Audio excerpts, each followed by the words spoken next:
আমরা আরও কিছুদিন সময় দিতে চাই। যদি এই বিষয়গুলো সুরাহা না হয় তাহলে অবশ্যই শুধু নাম বলা না, তাদের এই সমস্ত অপকর্মের ফিরিস্তি সহ তাদের পদত্যাগের দাবিতে রাস্তায় নামা হবে। সহকারী সহ 25-26 জনের মতো উপদেষ্টা রয়েছেন। তাদের মধ্যে আমরা মনে করি যে 2-4 জনের কর্মকাণ্ড ইতিমধ্যেই পত্রপত্রিকা এসেছে।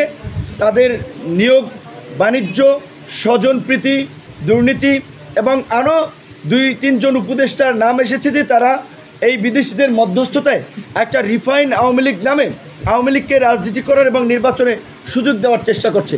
এই বিতর্কিত উপদেষ্টাদের বিরুদ্ধে তদন্ত করে সরকার প্রধান ব্যবস্থা নেক, আমরা সেটা সরকার প্রধানের কাছে দাবি জানাচ্ছি।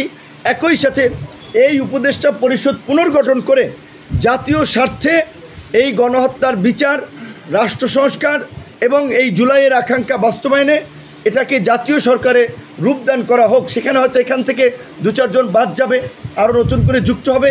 এইভাবে আমরা জুলাইয়ের গণ অভ্যুত্থানের অংশীজনদের সাথে আলাপ আলোচনার মাধ্যমে অন্তর্বর্তীকালীন সরকারকে জাতীয় সরকারের রূপ দেওয়ার আহ্বান জানাব। তাদের কিছু কর্মকাণ্ড, বক্তব্য যেটা জাতীয় ঐক্য এবং সংহতি নষ্ট করছে সেটা আপনারাও দেখেছেন।